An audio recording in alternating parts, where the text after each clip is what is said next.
Esselamu Aleyküm ve Rahmetullahi ve Berekatuhu. 12. bab. Babun mineşşirki en-nezru li gayrillahi.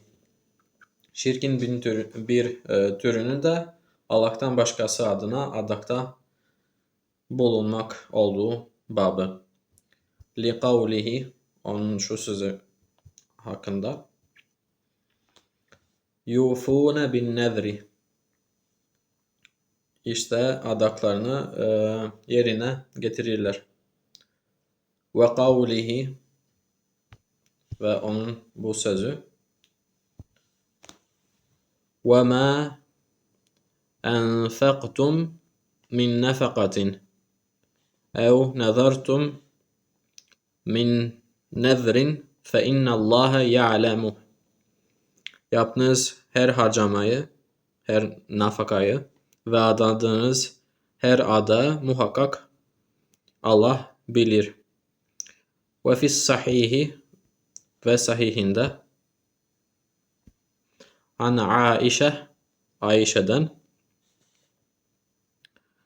enne Resulullah sallallahu aleyhi ve sellem kal. Resulullah sallallahu aleyhi ve sellem dedi. Men nezara, kim adakta bulunursa, en yuti'allaha fel yuti', yani Allah'a itaat etmek üzere adakta bulunmuş olan ona itaat etsin.